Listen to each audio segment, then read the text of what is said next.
Yeah, man, you know what's going on, man. My name Big Nique, I represent that Y.B.E. That's stand for Young Black Entrepreneurs, I'm from Baltimore City. I've been down for a little minute, man. They got me on the BOP, gave me a little nonviolent 10, but that's cool. I'll be back out there, man. I'll touch down. I've been down for 5 so far, ran my bit up a little bit, but that's how I go ahead, you know what I mean? You never know what may happen.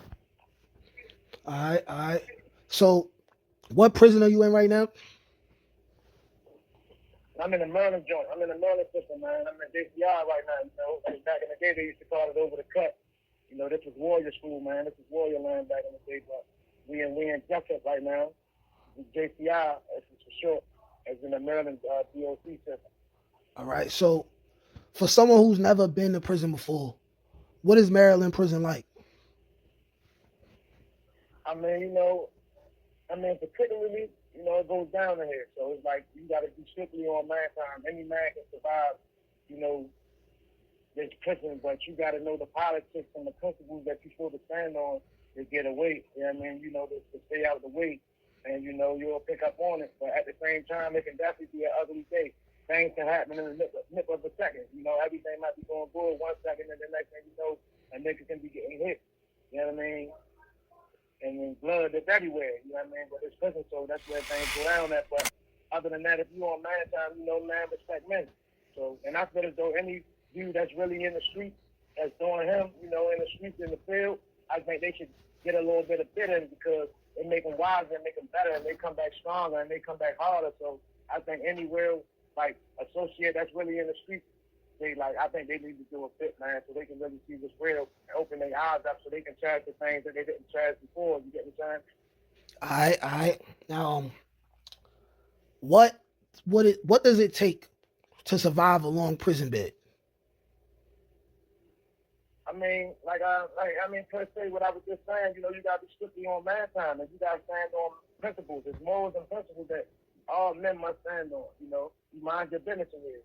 You worry about self. You don't worry about, no another man worry about what another man doing.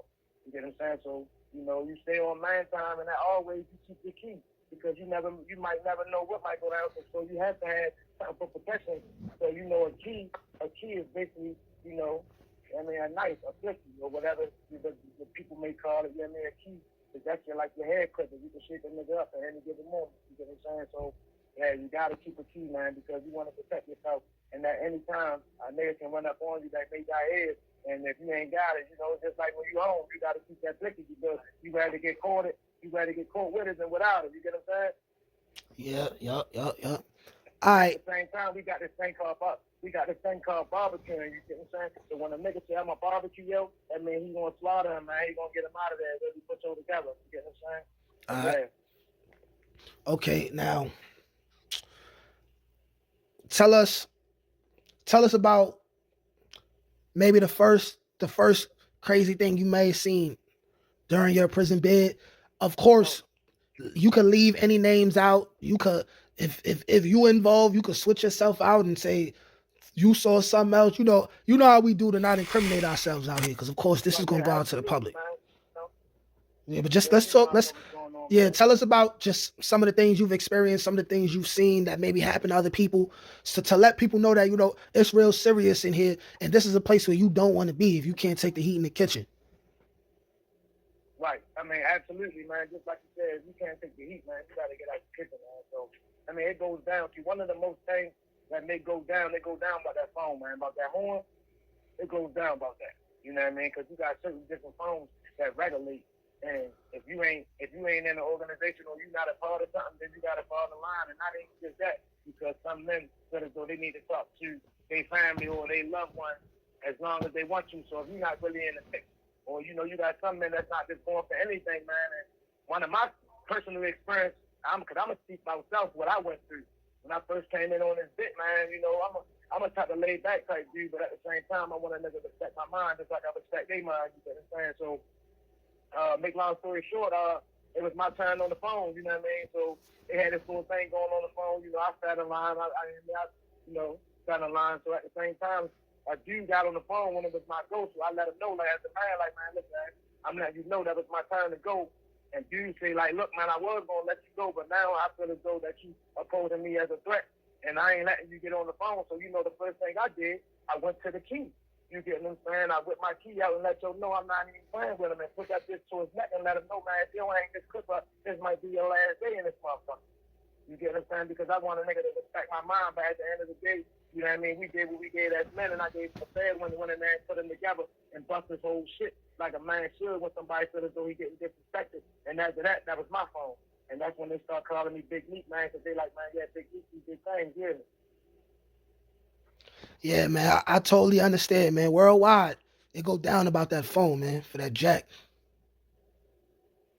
Yeah, but I mean, you know, we got them tablets now, so you know that made it slow down a little bit of conflict. You know what I mean? Representing on the tablets, you know, we got the CM popping. So you feel like the tablets are gonna stop a lot of violence from going down, at least over the phone. No, absolutely, right? Yeah, absolutely. You get what I'm saying? They like it's definitely gonna stop the violence, man, and to give us more other options to really look forward to because when you got the all access, you can do a lot of things on the tablet that may keep your mind off of negative energy. You get what I'm saying? So it's definitely gonna keep the violence down, man. You know what I mean? And I'm gonna shout out to Juju for taking them up on my tablet too. Oh yeah, my man, they shout out to Juju for paying, you know what I mean, putting the money on my tablet. You know what I mean? Got the unlimited access now thanks to the Juju. Of course, yeah. That's my little brother. Whatever I do for that nigga, I'ma do it. That's a fact.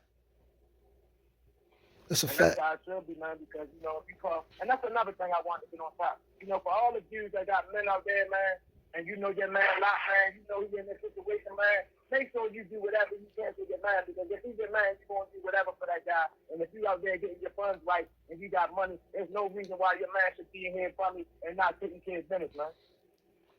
Big facts.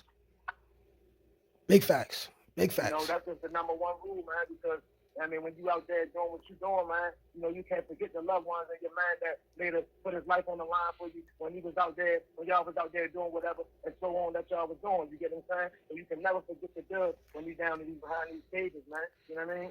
And that go for the bitches too. I mean, excuse my language, females, because I have a daughter. You get what I'm saying? That go for the ladies too. Because you can't forget that your man, when he was getting all your nails and your toes and giving you the money to go shopping and making sure the house is good, yeah, you got to hold him down when he gets the time, man. You know what I mean? All the nigga wanted a couple pictures and a little ass up here and there, you know? Big facts. That should go a long way.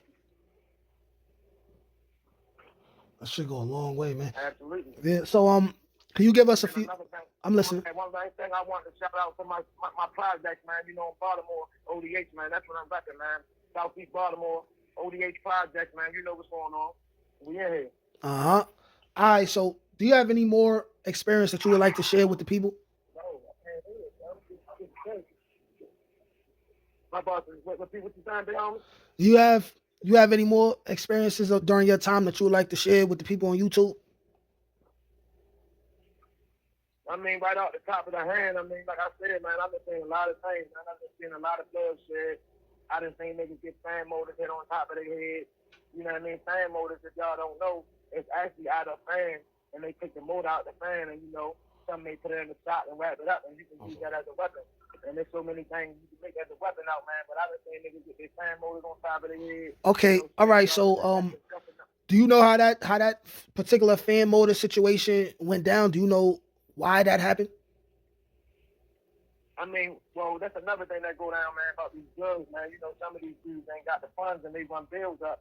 You get what I'm saying? And they get themselves into a tight situation. You know what I mean? That's another thing. Like I said, it's morals and principles. So if you get something funded or on the arm and you know you owe somebody, pay that man. You owe that man, pay that man because things can get real physical about that. You get what I'm saying? And that just so happened to be one of the situations where the fan motor had to get put on your head about that. You get what I'm saying? Yeah, man. Yeah. All right. So what's the box like? What is the box like in Maryland prison? You said like down here, someone like on lock, Yeah, like what they call it, the shoot over there. It's different strains and different Yeah. actions. When you go on lockdown.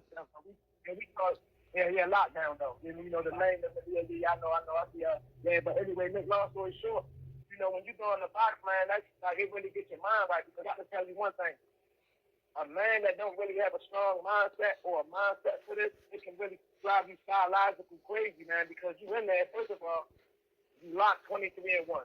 And some days you might be in there for 48 hours before you can even come out and take a shower. So You just imagine you somewhere stranded. You had no phone, no TV, you know what I mean? No type of electronics, no type of access home to talk to your family or nothing, and you just stuck in the room, and all you got to do is just think, man. And you know, some people, man, that'll make them go crazy, but it's hard times behind that box, man. You know, dudes go crazy and they get to throwing toxic waste, you know, throwing shit, piss, and man, on COs and shit. Niggas, man, dudes get real goofy, man, when they get behind that door, man, and it really get to them, and they really get to going psychological crazy. But you know, if you got a strong mindset, then nothing can stop you. You get what I'm saying? All right.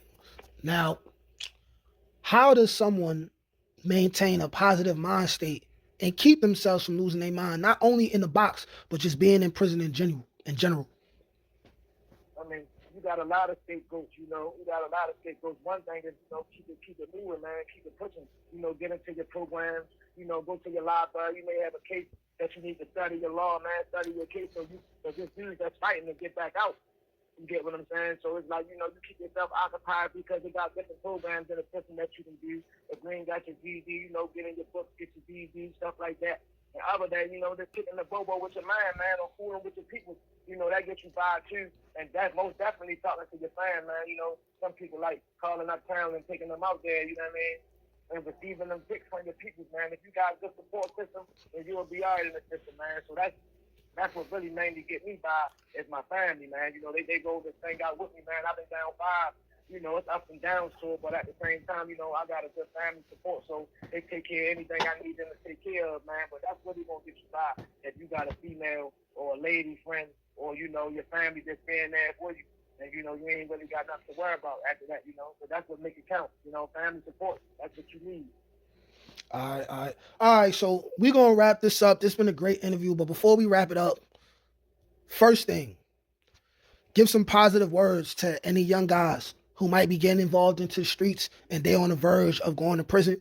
And then after that, go ahead and shout out anybody else from your hood or your family members. Give a shout out to whoever you got love for.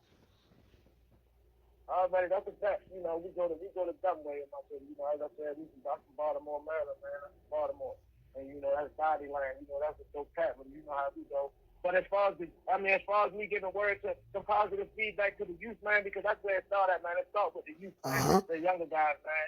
It's not all about this music, man, and kill 'em, bang, bang, man, because that ain't going to do nothing but either take your life away, two ways, either dead in that 6 feet under in that box, or in the box and them shackles and them chains, and that's not no good place for a younger guy that didn't actually experience life, man. So, you know, I just would like to get a word to the youth and say, man, stay strong, man, stay in school, man, and try to invest into yourself, you know, because, you know, small businesses and stuff is where it's at, and we getting a lot of support in the black era right now. It's black excellence right now, you know. So that's one of my things that I plan on doing is getting back to my community and taking care of the youth, man, so they ain't got to pick a spot at a place that I am in right now, man. You know, it's better than that, man. Just live your life. There we go, and there you have it. And I like to shout out. Go ahead, keep going, brother. You know my hood.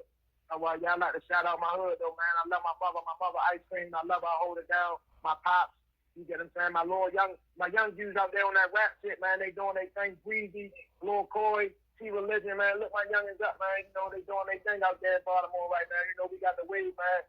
And you know for the rest of my dudes that's locked up, that's in that box, man. You know, hold your head. You be back out there, baby, shining like you never left. You know what I mean? And that's Big Nique signing out. You know what it is.